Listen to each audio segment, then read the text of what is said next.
Welcome back, everybody. When I'm looking at our next guest's Twitter profile, it reads rather, actor. I'm that guy that looks kind of familiar, and that's a beautiful reality of somebody who, when he got Agent Carter's role, not Agent Carter, but when he got a role on Agent Carter, all the press releases were describing him as a veteran actor. So you have a guy who kind of looks like somebody. You have a guy who's described as a veteran actor. I think that's reality of our beautiful business. So welcome to the show, Reggie Austin.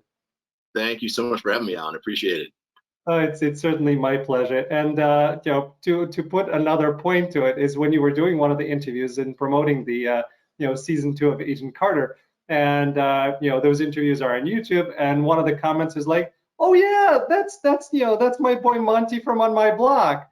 So you are being recognized by people who watch your stuff. But is that kind of the reality? People look at you like you look familiar, man. I've seen you somewhere. Yeah, I mean it's the weird thing. I joined SAG in 1997, so I've been doing it for a while, but it's one of those things where I always say that right now or the past few years or so, I've entered a phase of my career that I call constipation phase, where when you meet me or when you see me, it's just I get like a you oh, you look familiar. Do I know you? Did we go to school together? Or something like man, I feel like you look so familiar or something like that. So I feel like that's kind of where I'm at. No one, very few people, I think, are stopping me and saying, "Oh, it's Reggie Austin." Oh, I don't get that very often. But now people are just like, "I know this dude. He looks so." I'm sort of at that phase right now, which is great. It's all good as long as I'm working. I'll take it. No, that's awesome. I have not heard that expression before. I wrote that down. There's the part of me that really wants to use that as the as the title for our Yeah. show. I'm probably not going to, but it's great. I love it. Oh, okay, so let's kind of work our way back a little bit because there are things, and I told that to Reggie, when we started before the recording, but I have not seen Reggie in anything, so I don't have that constipation face look. I love Marvel. I love Haley Atwell. I love Agent Carter. I would. It's on my list of things to see, but I haven't gotten to it yet. I haven't watched On My Block. I haven't watched Pretty Little Liars. I haven't watched any of these shows. So I got to Reggie on a recommendation, which we'll get to, and I loved it because it gives me an opportunity to really kind of look at somebody from a fresh perspective. I'm not familiar with you. I haven't been watching you for years. I don't have any associations. It's just I get to play. And in playing and in going back and kind of looking at all of your credits, a number of things flew up at me that I thought were interesting. So I want to ask you about that. But Yeah. you were born in New York. When did you decide? Again, you went to Yale, obviously, and we'll get there. But when did you decide? At what point that, hey, acting is something that I'm going to be pursuing professionally, and it's my thing? Yeah, I mean, it was a process, as I'm sure it is for most actors. But I think for me, it was a combination of a few things. One, I did a play in school, in elementary school. The first play I did I think it was in third grade. I was a narrator. I was a little nervous, and it was kind of it was okay. But the thing Nice. that really killed it was in fifth grade. We did a play of The Lion, the Witch, and the Wardrobe, based on the C.S. Lewis book. So we did that play, and I played the dwarf, the White Witch's dwarf. Okay. Uh, and you don't know me.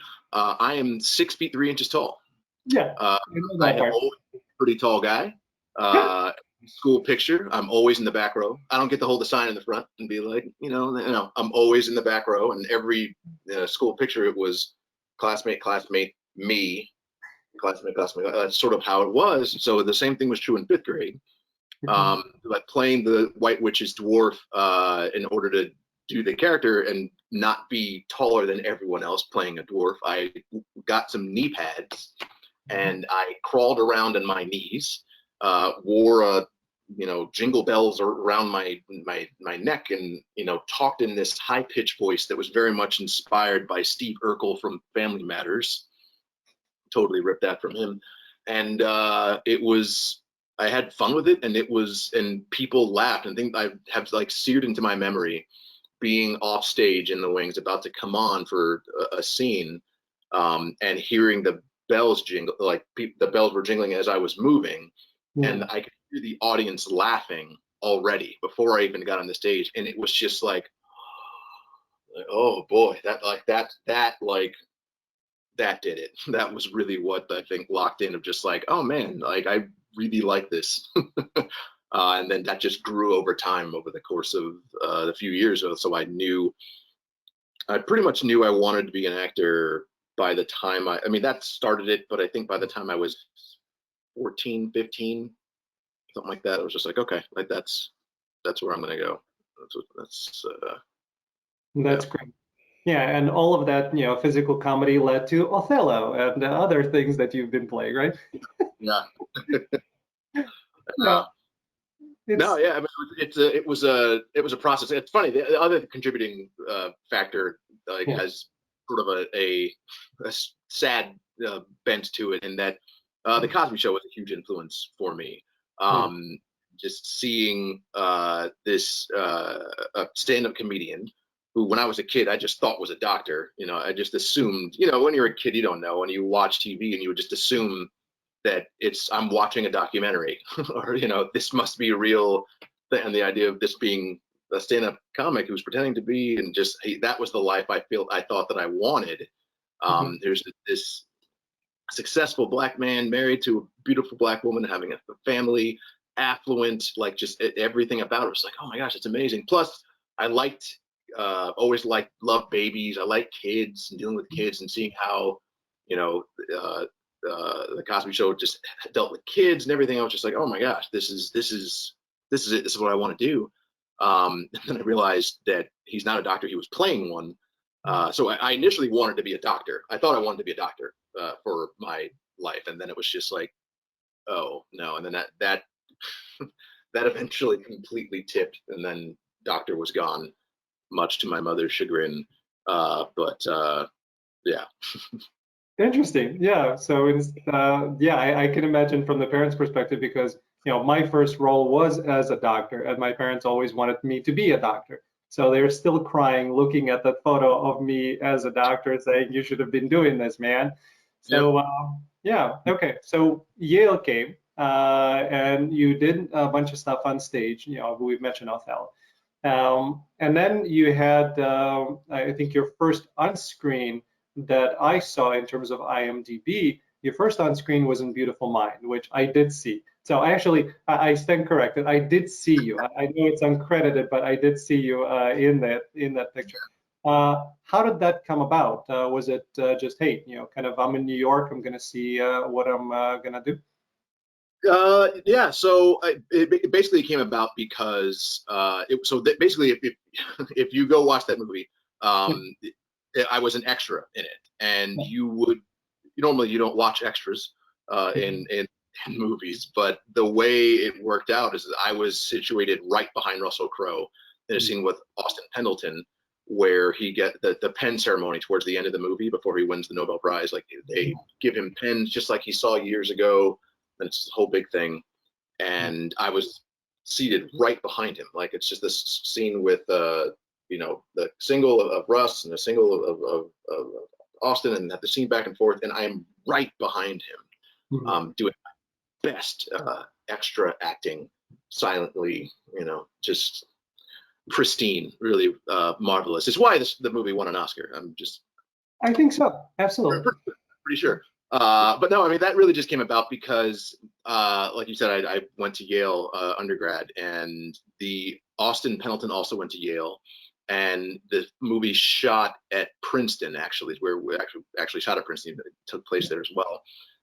And I think the casting director may have also went to Yale or something like that. But basically, they wanted to fill that scene in terms of the extras with as many Yaleys as possible. There's like a little Ivy League joke or something. I don't know.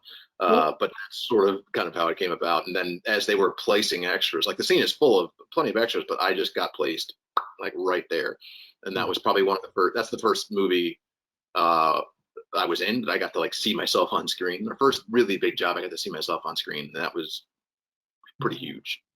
So It is. Yeah, I mean, you're starting off credits in terms of your film. Next one, it was a few years after that, but it was The Manchurian Candidate. So I mean, you kind of you started off on a good note and being on incredible sets with terrific, people in terms of actors, directors. The whole thing was awesome. But I want to get even before that, although it was around the same time as Manchurian Candidate. You did, in a way, kind of, life imitating art. You did get to be on a reality show. You weren't playing a doctor. You were on the Next Action Hero, Next Action Star. My apologies. And it's you made it pretty far. I think you got to the semifinals. I want to know more about that. I was trying to find some things on YouTube. I found some stuff. I thought I saw really you, but I'm not sure. wow, interesting. No, that was so I graduated Yale in 2001, Right. and sort of around that time it was Survivor. I think it just aired the year before. Mhm. American Idol, I think, was in its first few seasons or so. Yeah. Um, Sort of like reality TV in the early 2000s was like huge.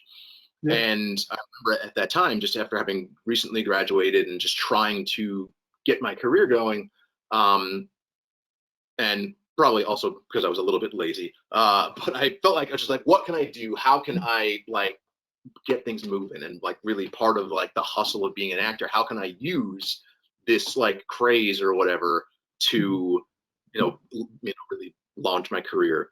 And I mean, I can sing, but I feel like I don't want to do American Idol. So when this came along, it was a Jill Silver produced Mhm. um, reality show, basically looking for the next action star, like the next, Schwarzenegger or Wesley Snipes or whatever kind of thing. And so I figured like, oh man, that's perfect. Like I'll would definitely do that. So yeah, that was just on a total whim, and it's I went out and shot it, and we came out to LA, and it was a huge. That was my first trip to LA, was to shoot to be a contestant on that show, and yeah, I feel like it wasn't. I mean, it didn't obviously it didn't launch my career in the way I think I had hoped that it was going to. Yep. Um, but I think it did help in a number of ways in terms of realizing the importance of hard work, and that I wanted the fast track. I wanted to just boom, I'm famous, and or boom, I'm on whatever it is, and it's to have a career in this business. It doesn't work that way. Like 99.9% of the time. And even that 0.1%, like there's still work. Even if you do get, famous fast and shoot up there, like you're still gonna have to work really hard. Mhm. So I feel like that was a good, and even the fact doing it at all, and even the fact that I didn't win, and that it didn't launch, that was helpful. Like it helped me realize like I'm going to have to work really hard at this, and over time, over a long amount of time, be able to work hard, or have to work hard as well. So that was valuable. Yeah, no, it was important, and again, important realization. I want to come back to something in a second, but on that show, some of the YouTube videos that I was able to find is, they had you guys, aside from doing scenes, they had you do some workshops, and the workshop that I was looking at was with a, I don't know his name, but is supposedly a famed coach, acting coach in LA, and he was having you guys go through exercises, including intimacy and kind of touch. And he was talking about, all of the characters are within you. It's not outside you. It's all within you. So, these particular things coming from Yale and being taught different aspects. Did it ring true to you? Was it in addition to it, or was it completely counter to what you were taught in terms of the characters, all of the characters just being inside of you, as opposed to you have to create a character that's outside of yourself? Right. I think I mean, to be completely honest, I don't remember everything about that specific Of course. uh, acting teacher and the things that he was doing. The only thing I vaguely actually remember is just the idea that so much of what he was doing was trying to teach and talk to completely green actors, Yeah. actors who have not had any training, and we're just trying to get them to understand some of the basic or fundamental principles of acting. But but I think for me, I mean, I've been fortunate enough to obviously like go to Yale and study there, and learn from all different schools of thought in terms of acting, whether it's Meisner or Stanislavski, some Alexander techniques, and just all sorts of different things, and sort of was able to, over the course of both training at Yale, but also training in New York after graduating. I feel like for me, I have taken my approach to acting has come from sort of all different schools of thought and all different approaches and tactics.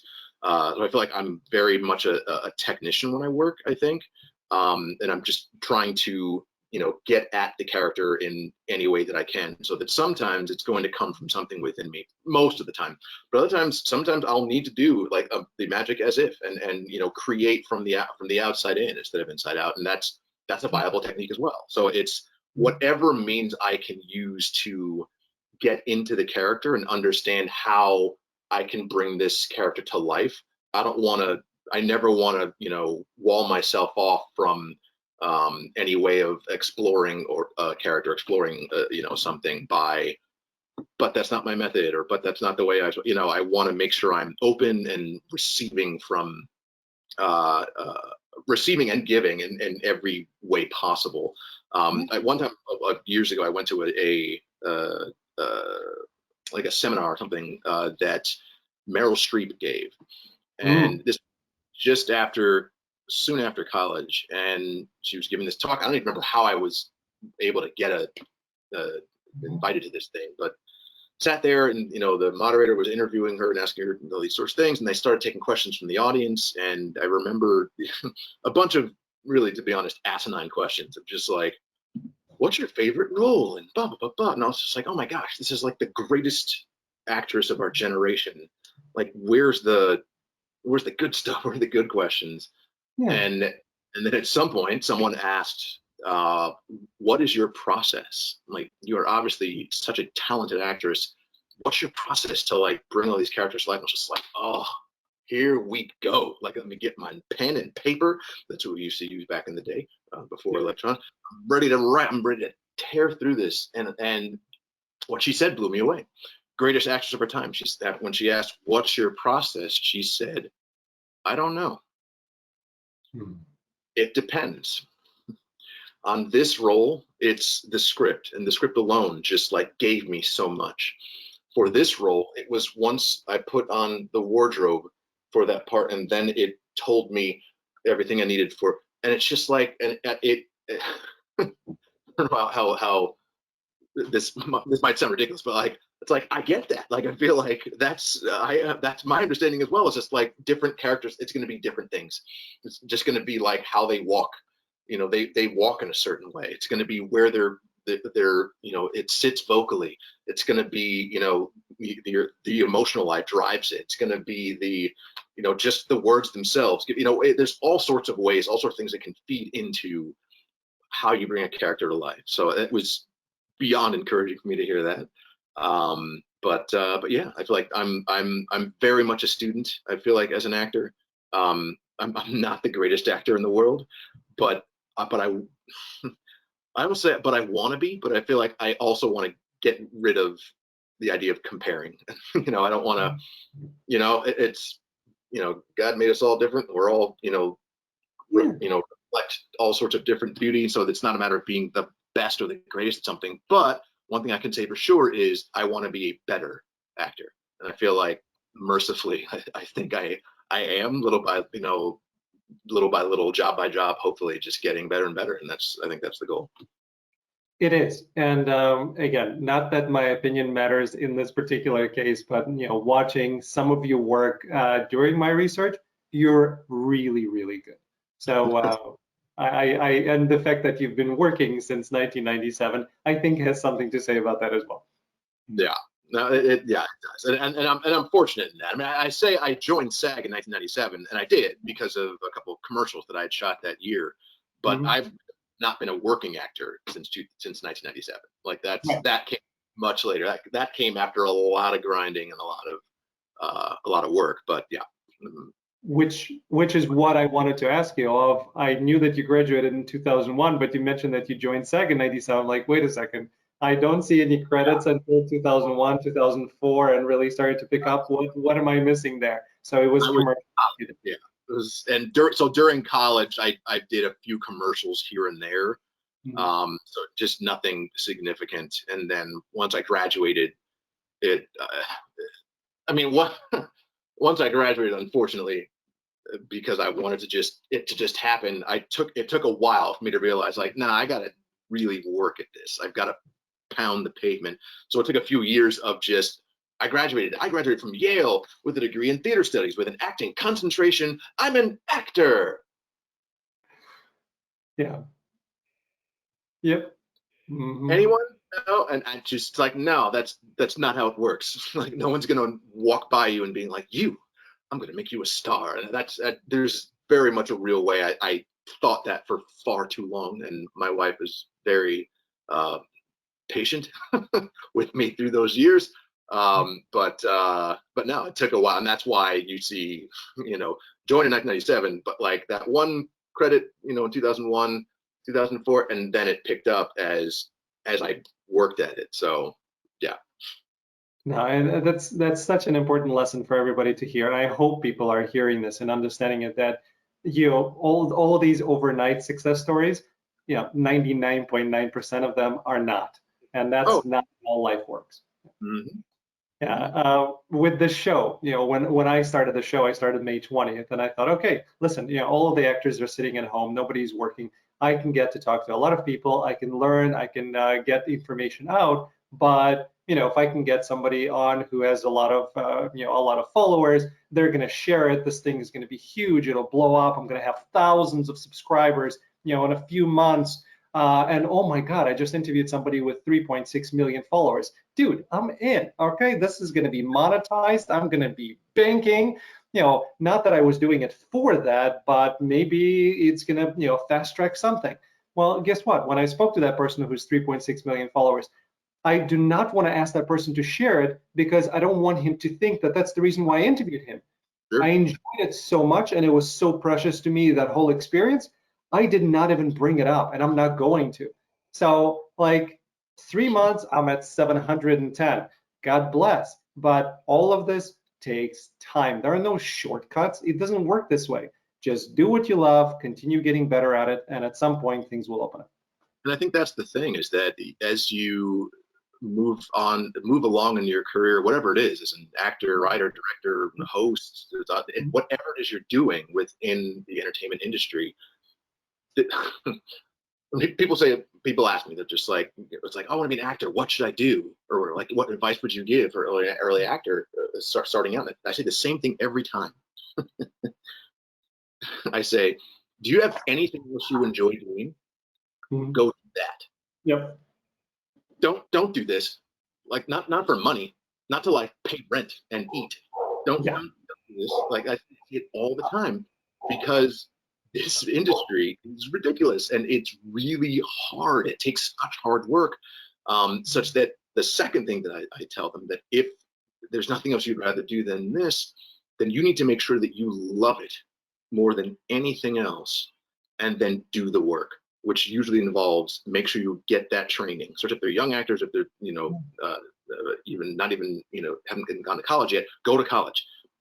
Go study, go to a conservatory if you can, go somewhere, get a master's degree if you can, get an MFA, train as much as you possibly can, so you can equip yourself so that you can stand out. Like, because that's the hardest thing, is getting someone to notice you.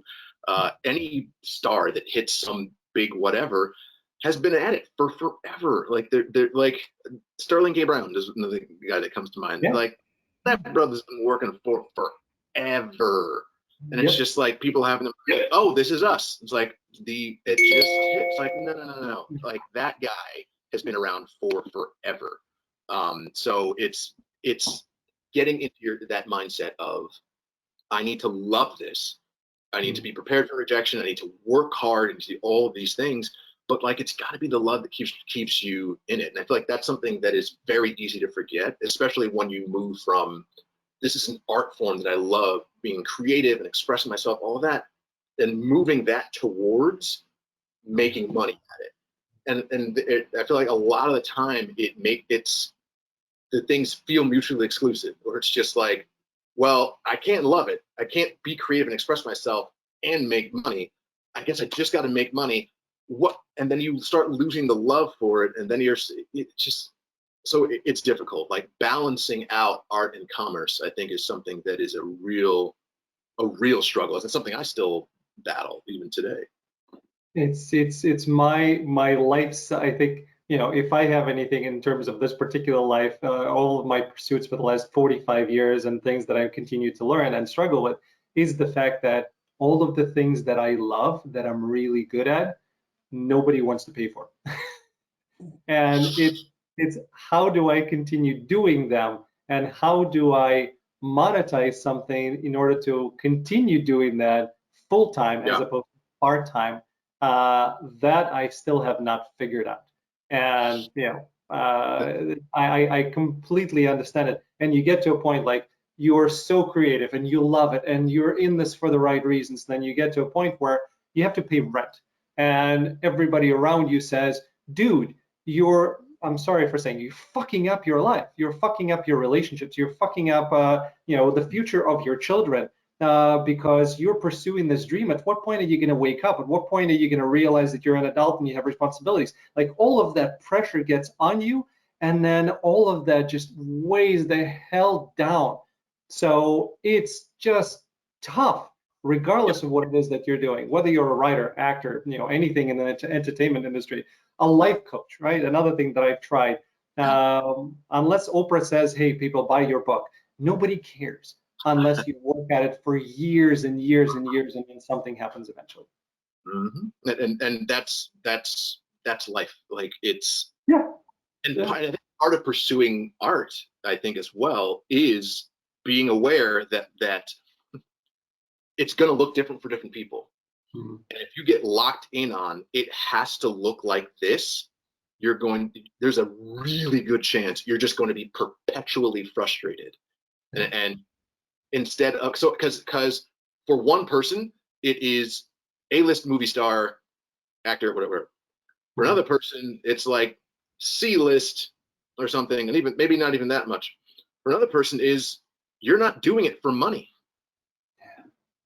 But maybe you find a job to make money doing something else, and you're doing community theater on the side. It's still creative, it's still expressive, it's still all of those things. It's just not the A-list movie star. And it's just like, are you okay with that? Does that scratch that creative itch, or are you going to continuously, but I'm not here? And it's just that kind of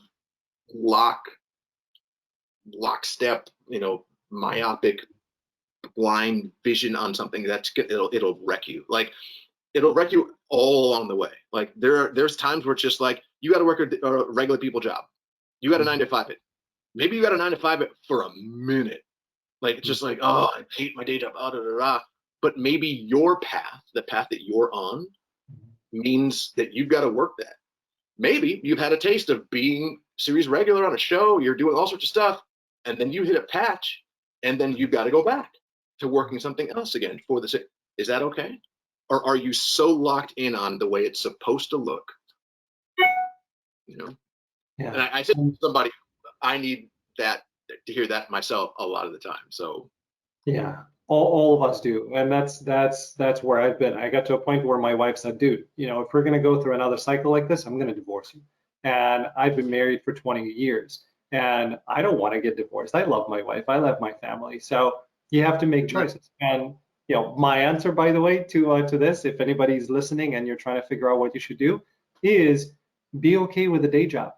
Be okay with a day job. Continue acting. I'm going to continue doing the show. If things happen naturally and somebody offers me a role and then it grows into something else, and at that point I start making enough money where I can substitute and go away from my day job, I'll happily do that. But I'm going to be okay not doing that and doing that. Yeah. So exactly. So I wanted to ask you about Yale because you mentioned something about, going to college, going to that, getting as much training as possible, which I completely agree with. Here's the part that I found different in talking to different actors. I found that when you're going to these programs and the relationships that you're building, absolutely, these are relationships that you're going to use for the rest of your life, and not use in a use way, but these are people that you grow together. So I completely get that. The degree itself, sure, somebody is going to look at it and say you graduated from Yale. The training, very, very important. What I found is that a lot of these programs, and that's what I wanted to ask you about Yale, are not preparing you for the life of a working actor. They're focusing solely on, here's this technique, here's how we can mold you into being the best actor that you can. But they're not talking about agents. They're not talking about how to actually make this into a career. Eve Gordon said that in the first movie that she was on, people told her, find your mark, and she had to ask what a mark is. To me, that's ridiculous. So what have you found in Yale? Did they prepare you strictly as a artist, or did they give you tools in order to actually succeed as a working actor? Well, I mean, this is a very common question, common problem, I think, for a lot of programs. I mean, my problem was even worse because I decided on Yale and went there with the completely, I don't know how I thought this. I basically thought, because I went to Yale undergrad, I thought Yale was a conservatory. Okay. I was just like, all right, cool. Like, I want to be an actor, Yeah. smart guy, whatever, got into Yale. I'm going to focus on acting. So I guess I'm going to make it a conservatory. In my mind, all I was going to do when I went to college was act. I'm just going to study. I'm going to act constantly. And I did study, I did act all the time when I was there. But like, Yale University is a liberal arts institution. Mhm. That means I'm going to have to take some science and English and what other, and I was just, I remember being so upset. I was just like, what?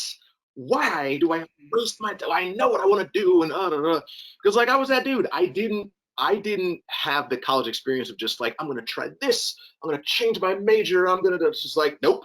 I looked it up already. It's Yale University undergraduate degree in theater studies with an acting concentration.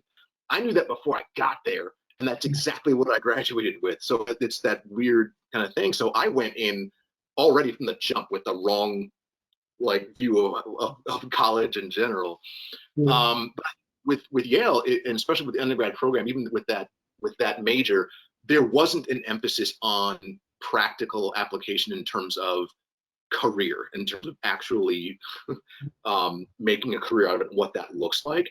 It was much more focused on the art of acting and like what it involves, the different schools of thought behind it, different techniques and things like that. So probably like knowing what a mark was, that probably would have been me too, coming out of it. I knew a few folks who went to Yale for grad school. So I can't really, but can't really speak to that in terms of how they were prepared. But I think that that's a common problem because I think that depending on what someone wants to do, because someone can be an actor and go into theater, someone can be an professionally, someone can be an actor and go into television, go into film, go into like there's all sorts of different avenues where you can go and act. And so if you don't know what a mark is, that isn't necessarily as much of a problem if you're going to be doing theater all the time, because it's just like, yeah, there's a mark, but not nowhere near the same way there is when you're doing on camera work. So I feel like the focus is usually on the craft of acting, which I don't mind. I don't necessarily think is a bad thing because people need to understand craft and work and hone their craft. But I think there should be sort of supplemented with that the more Yeah. practical pieces of the pursuit of a career. And I think that's a difficult thing to get, I think, especially in the undergrad level, practical training for a career, a specific career. Because most other careers, I mean, a lot of them just there's either a technical school you're going to, or your undergraduate degree is preparing you for the requisite graduate school work that you need to do, law school, med school, or what have you. So it's sort of like that, like boots on the ground training you don't see it a lot. So I don't think Yale. So I don't think Yale was deficient in that sense by any stretch of the imagination. Yale was great. Yeah. If anything, I wasted so much. I wasted so much freaking time at Yale. It is ridiculous. Like months after I graduated, I was just like, oh snap! I probably should have done some more there. But but no. So I think it's a very common problem, and I think there's different classes and workshops and things that I think that can help with that once you get out. But but while it is a real problem, I think it is far more important that people get trained and get good training than they do getting that more specific kind of education. Yeah, I just they need to amend it. In my opinion, of course, everybody's going to listen to it, but in my opinion, they need to amend it. What is it like to be on set? It's not just the mark, but all of the terminology. What the hell does speeding mean? The first time I was on set, I heard speeding. I didn't know whether I was supposed to be responding to it. I'm trying to be in my character, and then I hear all of these other things of they're training you to be in theater, and you're going to be on screen. Well, you're going to be doing a lot of takes, and it's not going to be any rehearsal, and it's going to be shot out of sequence. It's like all of these things, plus how do you actually get an agent? What's a resume like? All like they really need to at least have people come in and talk to the guys about it and say this is what you're going to be doing once you graduate. So that's happens definitely at the graduate school level, because I know that from friends of mine who went to Yale grad school that there was I'm pretty sure they have like workshops where they casting directors or agents and other are sort of invited, and they are given some practical tools at that point. But no, it's definitely something that can be improved on for sure. Cool. All right, let's get back to you. And a few years after you were almost the next action star, you got to Life Unexpected with another Austin, and it's funny because your first movie role that we talked about was behind one Austin. Now Life Unexpected is with another Austin. Austin Bates is a wonderful actor who was a guest who introduced us. That whole thing is interesting to me, and we'll come to the Austins in a second. But there was a great show. I'm sorry that it ran only for 2 years. You were a regular on that show along with Austin. What was that experience like of being a regular? Because you recurred before that on a show, but you were there I think for 3 episodes. So this was kind of the bigger one, a regular. What was that experience like for you at that progression as an actor? Yeah. Well, it's funny because that job that job is everything. That is like probably my favorite job to this day. But it's funny. I actually wasn't a series regular on that show. The way that it worked out, was I was a guest star for the pilot with the expectation of it being made into a series regular for once it went to the series, but that never materialized. But nevertheless, of the 26 episodes, I was in 10 of them, and love that character, love that show, love all the actors on it, the writers. Liz Tigelaar is my spirit animal. She's the creator of the show, and I'm literally friends with pretty much all of those guys to this day, which is very, very rare when you work in TV. Working in TV, it's just like you're there and you have this intimate setting, you're close together, something like that, and then it's gone, and then everyone is moving on to their next job. So relationships don't necessarily stick, but it has for this job, for the show. Like we still are in contact with one another. We've been to weddings and celebrated, babies and anniversaries and all sorts of stuff, and it's a phenomenal bunch, and it was a great show, and it sort of helped to that was right around the time when I basically became a working actor, where it really kind of like, this is what I'm doing now. Sort of that's what helped. I think that's the show that sort of solidified my status as a working actor at that point. So yeah, that show always has a special place in my heart. So Yeah. Talk to me about the Fart Loft.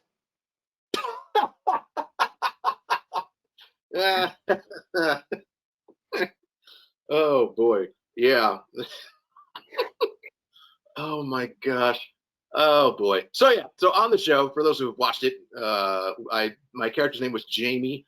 I lived with Bays and Mash. So the three of us sort of lived together, and in this apartment. And so while we were shooting, basically, there's this part of the apartment that's sort of set off to the side, sort of this loft area in the back. And at one point, like Lux slept there for a bit or whatever, but it's sort of was always there. And while we were shooting, so most of the action on the show took place in the main part of the apartment, not necessarily in that loft. So as a result, what we would do is every now and again when you're on set for hours on end, and sometimes you get a little gassy, and but you can't really go anywhere. So we decided, I don't know whose idea this was first, who was the first to set it off, but we all took part in the Yep. glory, the Fart Loft, Yep. which is we all would go to that loft to do some dusting, to release the valve of noxiousness. And it just became this thing. It was just like, oh, who was that? Oh, it just became this thing, and it was. And then once uh, Brit's character Lux moved in there, then we had to put the kibosh on it for a little bit because she was sitting there. But no, it was just one of many bits of silliness that we would get into on that show. So That's awesome. And again, one of the things that you learn as an actor is that just because it's on the table, on the crafts table, doesn't mean that you should be eating it throughout the whole throughout the yeah, whole day. Yeah, have to really yep, monitor what you're putting into your body. yep. Very, very cool. All right, so moving on to NCIS. NCIS has been good to you in a way because you've been three different characters on three different incarnations of NCIS. I Uh, backed it. Yep. How did that kind of come about? And do they just keep coming back to you? Well, I think two of those were in 2013. One was in 2016. So is it just like, it's a book of, hey, here are all the people we like. We're gonna make sure that we use them every few years, or how does that work? Yeah, I mean, I think so. I mean, just with any of these shows, when you get the audition and you're going out and you get to know different casting directors and they get to know you, and so for that I think NCIS, the original NCIS, was the first one I booked, if Yeah, I remember correctly. he did. Yeah, that's Jason Kennedy's office, the casting director, great guy. So I think it's the kind of thing where you get on people's radar, and these worlds, especially when you guest star on these shows like these that have run for forever and have all sorts. Every episode has several different guest stars, and it's the kind of thing where most of them don't recur. It's usually one storyline that centers around one thing that series regulars characters are involved with, and then that's the end of your story. Either your character dies or is the bad guy and gets arrested, or is whatever, and then that's kind of it. Very rare occasions you can recur if you really like stuff, but usually that's sort of one and done. But yeah, I think for that one, had a lot of fun with that one, and I think the other ones just I think came about in large part because of the fact that they knew me and knew I did good work and that liked what I did, so sort of lent itself to bringing them back. And that's the cool thing, is that when you have multiple iterations of a show, it's that much more of an opportunity to Yeah. be involved in them. But yeah, I mean, that shows, I think they're about to work on their 400th episode of NCIS, so Yeah. it's quite the beast. Yeah, I had Sean Murray on, who's been on it for 17 years. It's a lifetime, for an actor. My goodness. But it's interesting with the NCIS. Again, you did the main one that you did LA, and then New Orleans was the last one. So, Yeah. but do they really kind of view it as separate universes, because you're playing different characters, and the main one and the LA was the same year. So do they kind of they're okay with that? Just because you were seen in one means that I you were think different in so. another? think so. So usually when you have, and it's, different now than it was like 20, 30 years ago. But once you guest star on an episode, you're done. And Yeah. that, like, if you look at shows from, 30 years ago or so, look at some people's IMDb's and you'll see their credits from shows from early on. You'll see, I've guessed 3 episodes on this one show, 3 different characters. And it's just like, you will never see that today. Like, that's just not a thing that's done anymore. So I think that while with these shows that there is some overlap because it sort of exists in the same world, I think from a casting standpoint, because while there's overlap in terms of audience from one to the other, I think they're okay with casting. I mean, obviously, because they did it with me and with many others. They're okay with having an actor come on to play a different character on a different show, even though in theory, technically they exist in the same universe.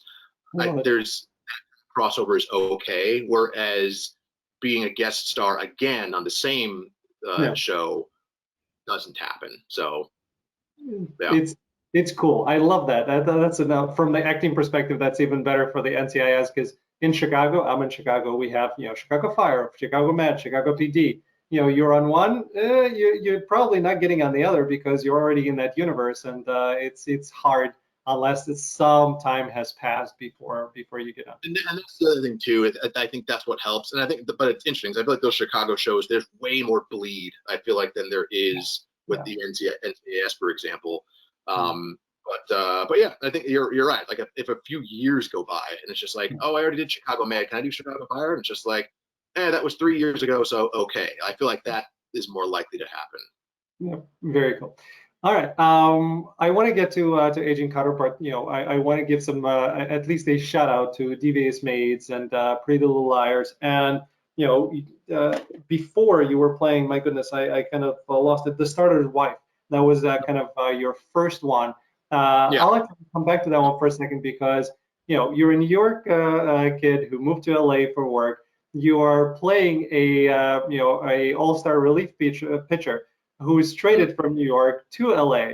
So you have all sorts of kind of little things that are mixing it together, and you get to live one of my dreams vicariously through somebody else of being a professional baseball player. So that must have been very cool. That was fun. That was a huge blast. Another funny thing, like that show, another one where I was a recurring. Even though it was a 10-episode season, and it was in 10 episodes. Yep. So it's just like, it probably should have been a regular, but okay, whatever. That's the business, and that's the way it is.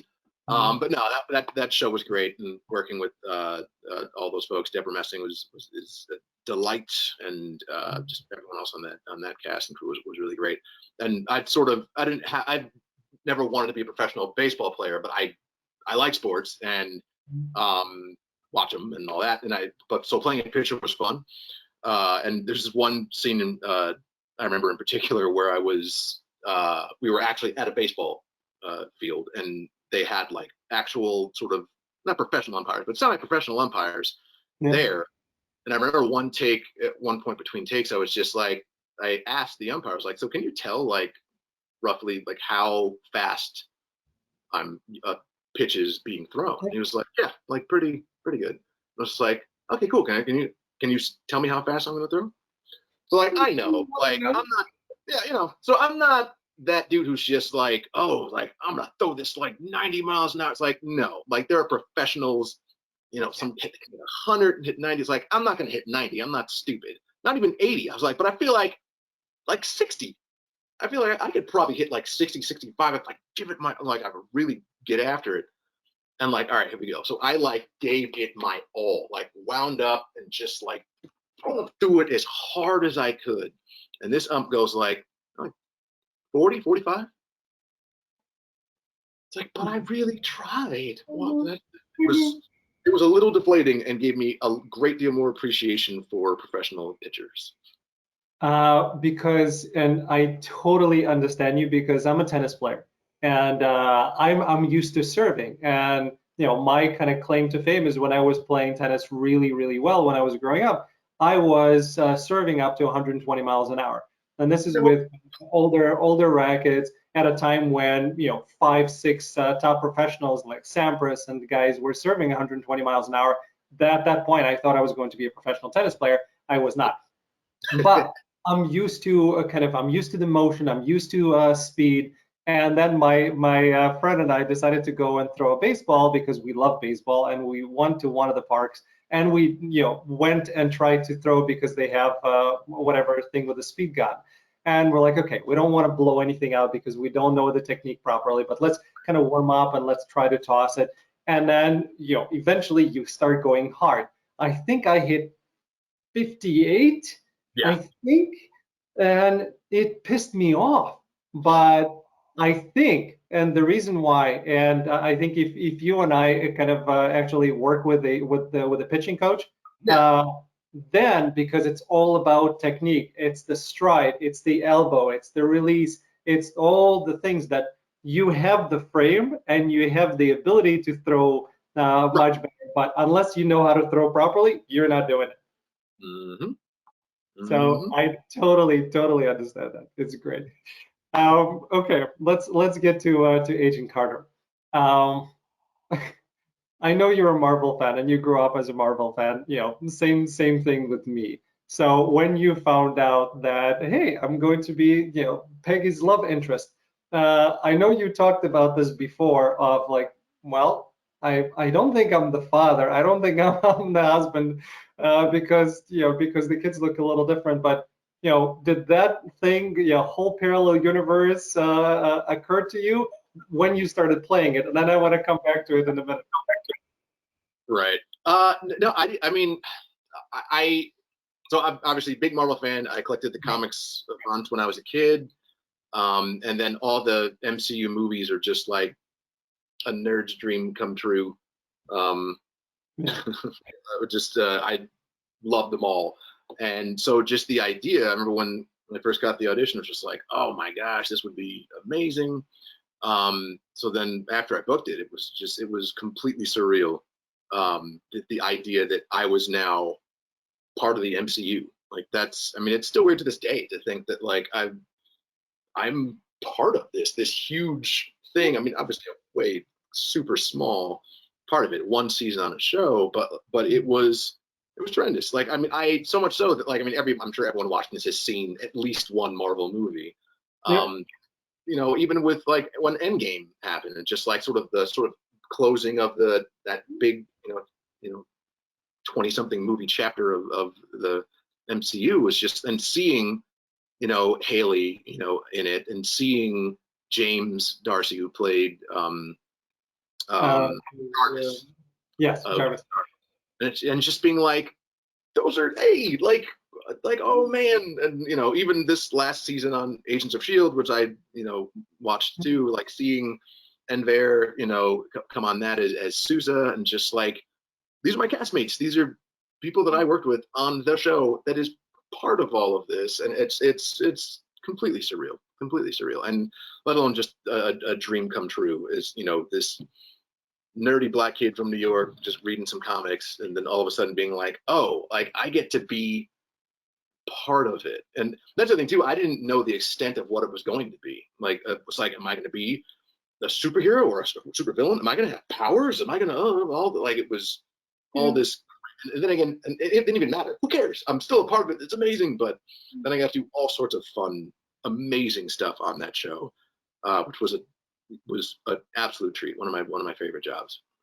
That's beautiful. So I just thinking about it for me, and again, I didn't grow up as a Marvel fan because I grew up in a different country. I was 14 when I came to the U.S., so I didn't know anything about comic books until I started kind of watching movies. But just the idea of being on a set blows my mind. So yeah, that must have been amazing. And now that the whole that part of the timeline is complete and Steve is the husband, how did that did you get a lot of calls and people saying, dude, okay, it must be an alternate reality that was not this reality? What did you go get into the whole timeline discussion with people started calling you after it? Not anything detailed of the timeline discussion, but I did have a few friends when they saw Endgame being like, like man, I was hoping to see you in it. That would have been so cool. And I remember even myself as I was watching and I was seeing them, I was just like, wait, am I in this? I didn't like. It was just as I was seeing, my castmates in it. So, but no, I mean, it was such a treat. It was such a treat. So I feel like I Marvel does. I feel like can do no wrong. They're great storytellers and they have such a great base to work with, in terms of all the different comics and different characters and stuff. So, yeah, I was just happy to be a part of it. Yeah, it's great. So as far as I'm concerned, by the way, that's an alternate timeline. You were really, with Peggy. So that's where I'm going with it. I like it. Yep. Okay. Um, I'm laughing, but the thing that comes to my mind that we have to mention because Chadwick passed away just 2 days ago, and it's still is incredibly sad and shocking. As I'm doing my kind of prep on you, and I see that you were playing a baseball player who was a pitcher for the Dodgers. As I'm going to Marvel, I keep Chad keeps coming up. It's just yeah, incredibly sad. I know you didn't, at least I don't think you got a chance to work with him. I didn't see that anywhere. So, but yeah, it's just. I mean, and even though I didn't get a chance to work with him, and we're like beyond tenuously connected through the MCU or whatever, it's just we are very much connected in terms of being Black actors in Hollywood and trying to make it. And I feel like it's the kind of thing where you see the uh, outflowing of love over and for him, and sadness over his passing. Um, and because of his talent and because of the person he was, from everything that we've been told about him, was just a good dude. And just between Black Panther and all the other biopics he did of prominent African American men in history, just he was a standard bearer. I feel like Chadwick, and I think that for a lot of people, and sadly, I feel like for a lot of people, especially those who didn't actually know him personally, it took him passing to realize, oh no, like he meant more to me than I realized, and he did more, I think, than I may have realized. Is just like he paves the way every time, every Black actor that's given an opportunity like he has been given, and man, did he make the most of it. Man, did he blazed the trail in a way, just as Denzel did, just as Sidney before him, just like all of these prominent um, Black actors doing objectively excellent work and being acknowledged for that. It's just it does something for the rest of us in a way that's different for white actors. To be completely honest, like it's just different, and to have that, and to see that, and to have him the way we did, makes losing him all the more of a gut punch, but also at the same time also incredibly inspiring. Just like, even you just said, mentioning that, like,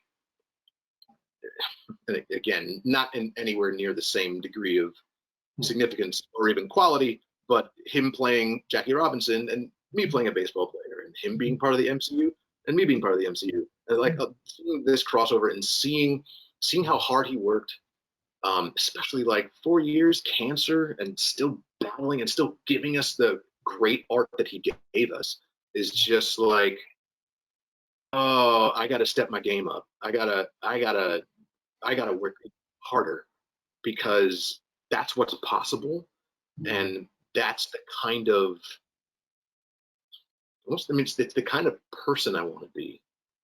And I think it's easy, I think, in the industry, in business, to get hung up in having to make it or having to reach a certain level of, as opposed to just create, just do what God has gifted you to do it to the best of your ability. And so it's just a reminder for me of just like, keep going, keep working. Yeah. Yeah, for me, you mentioned gut punch. That's what it felt like. Yeah.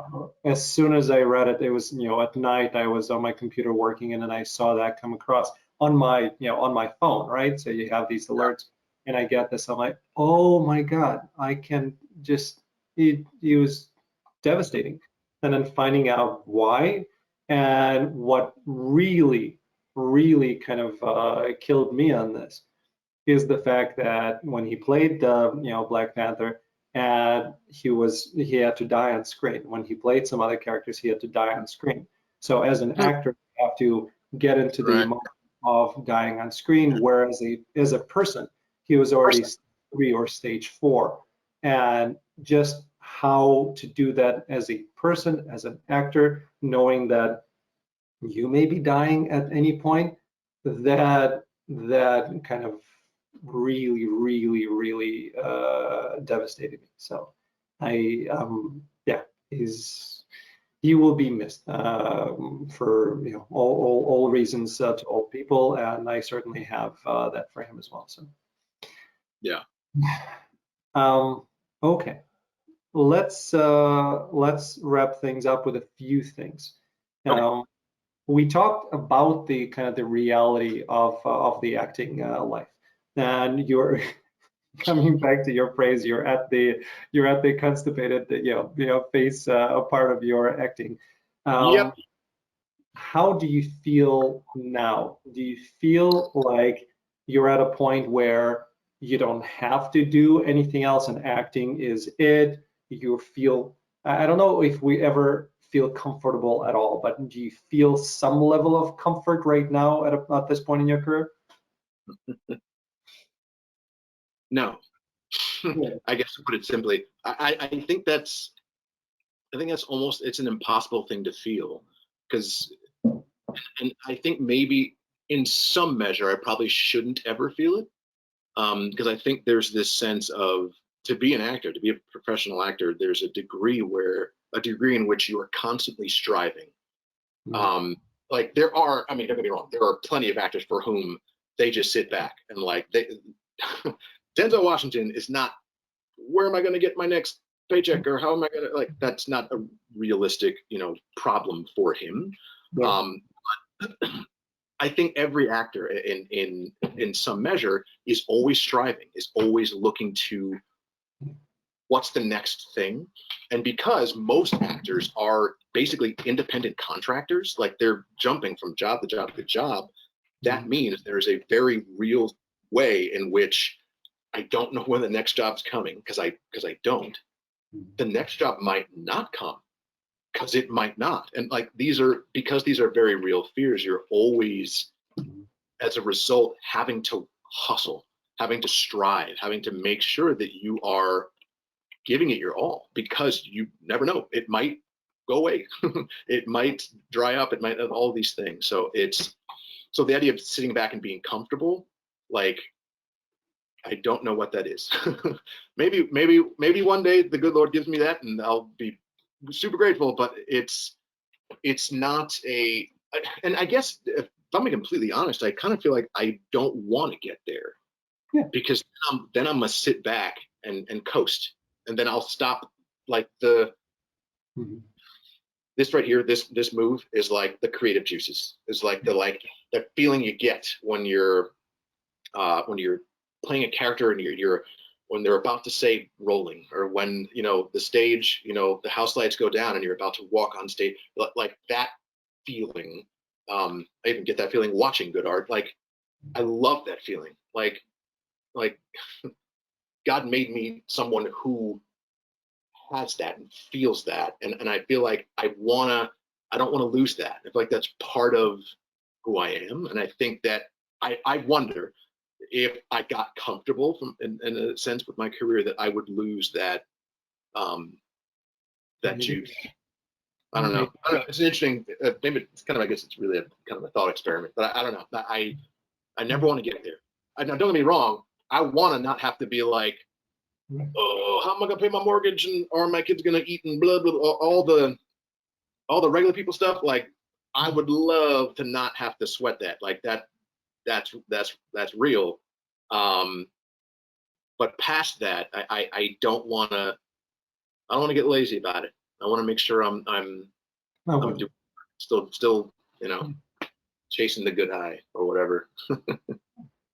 Are you doing anything again? And the numbers don't matter, but are you doing anything to ensure that, hey, if I have some lean years, like right now, COVID happened, all right? So production just got shut down for a while.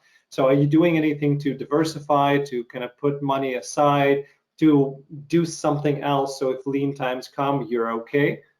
Right.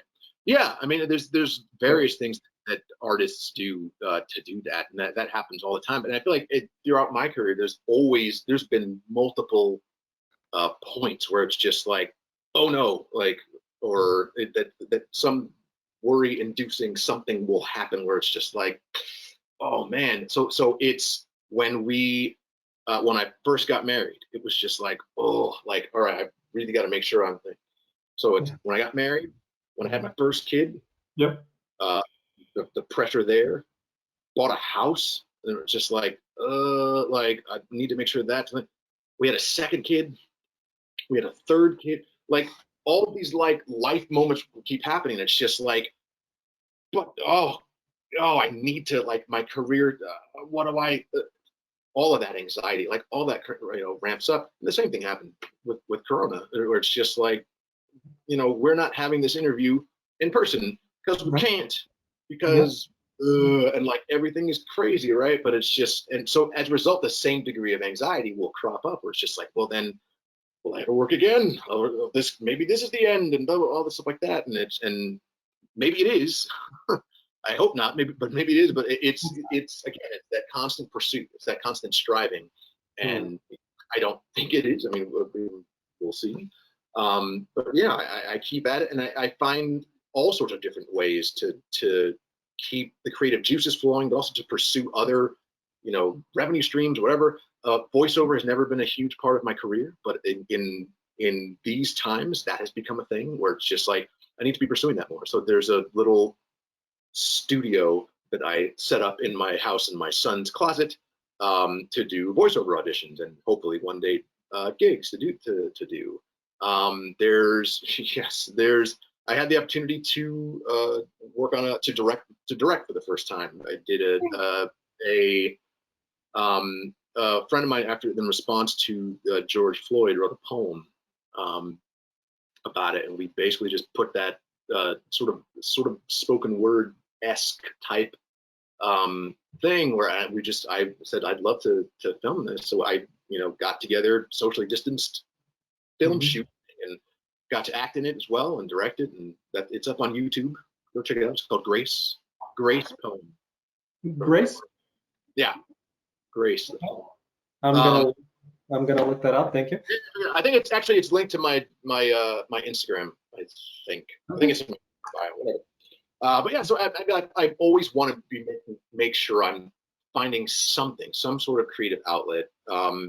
I've written a screenplay in the past few years. Like this, there's always something. I'm just continuously looking for means of being creative and expressing, such that specifically, I guess now, like once things lift somewhat and the industry is starting to open up slowly, that I'm still there. I'm still ready to do my job. No, that's great. Thank you for letting me know. And then finally, you have 3 kids. Any of them? I don't know what are the ages of your kids right now? Yeah. So I have an 11-year-old daughter, an 8-year-old daughter, and an almost 6-year-old son. Very cool. Any of them express any interest in acting? And if they do, are you going to be for it, against it? And what do you think? Not any real interest yet. No. I've actually taken them on a few auditions, especially a lot more now during Corona, because one of the ways in which the industry is sort of trying to get around, socially distanced and all this stuff is if you just cast people that are already, they don't need to be distanced from each other. So if you're doing a commercial that has a father and a son, get a real father and son, and then that way you don't have to worry about so that's one of the things that's happening right now in the industry. So they've actually got on a bunch of auditions so far in the past few months. But no kid has expressed any real interest yet, mercifully. I'm very torn about it all. I mean, I'm an actor, and I love being an actor. As difficult as the industry is, I love it. If you were to tell me, you know, what would you do if you would start over? What would you do? Or what would you for money or whatever? I'm still picking acting. Like I love it. It's just it's a hard business. And I remember when I first started out, and expressed the desire to be an actor, it took a minute for my mom to come around. It took a while. She absolutely did now. And same thing for my mother-in-law when I met my wife. She was very kind, as much as she had definite concerns, and rightly so. And it's the kind of thing where you know, I remember she was telling me, my wife's mother was telling me that, like, you know, what is your backup plan? Like, you know, in trying to like get it, and it was. I remember at the time being so like insulted by it, just like, what are you talking about? I am going to pursue this wholeheartedly. Why don't you believe in me? All these, I'm like 20 or something. I'm an idiot kid. So, you know, spouting all these things. And over time, I realized like she was exactly right. And when you're a parent, it's just like, oh, it's totally different, you know. And it's funny because she's not an actress, and she was just like worried for me. And I am an actor, and I'm worried about my kids coming to me and saying they want to get into acting. And so, I mean, it's this weird balance where it's just like, I think when you're a parent, you don't want to squelch a kid's dream. You don't want to tell them, you don't want to be the reason they're not doing something they feel passionate about or want to do.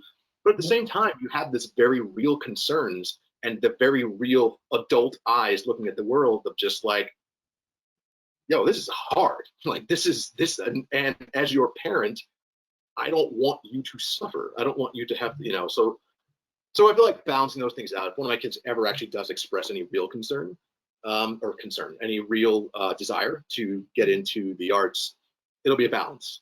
I will not squelch their desires or dreams, but I'm also not going to just jump in wholeheartedly and excitedly, probably as much as they might want. But you know, I think you figure these things out.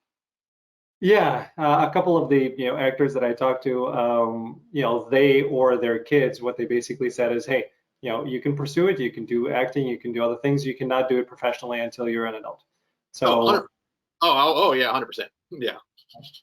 It's one of those things with my daughter, because again, I felt myself being very deprived and not ever having the opportunity to be the actor that I wanted to be young. I didn't want my daughter to have that same thing. So when she expressed interest, I said, okay, here are classes. Let's go. Let's figure it out. Do you want an agent? You have an agent. Continue doing it. I wanted her to have the opportunity and never come back, when she's 40, 50 saying, Dad, you never allowed me to do it. But I see that she kind of got things out of her system. She still loves theater. She's in school. She's a 16-year-old. She's in high school and she's doing it. She loves it. But I don't see that kind of I love it. That's mine. I have to do it. And I feel much better about it. Yep. No, I totally get that. That's the thing. Basically, don't be the reason your kid comes back to you and says, like, you were the source of one of the biggest disappointments in my life. But it's just like, well, crap. I mean, at the end of the day, if my son is the next Chadwick Boseman, then like, I don't want to like, no, go do that. But I don't know. Yeah, and the tie-in to Denzel and Chadwick is Denzel, paid for Chadwick to go and be an actor, so or participated in a part of that. Yeah, for a program, yeah. Yeah. All right, my friend. Well, this has been great. I'm really glad that I had a chance to talk to you, to learn from you, and for all the people who are watching to experience, what you were discussing and how they can implement it into their own acting lives. Thank you. Absolutely. Thanks, Alan. Yeah, it's my pleasure. And thanks to everybody for tuning in, as usual. We know you love acting as much as we do, and we appreciate it. Thank you.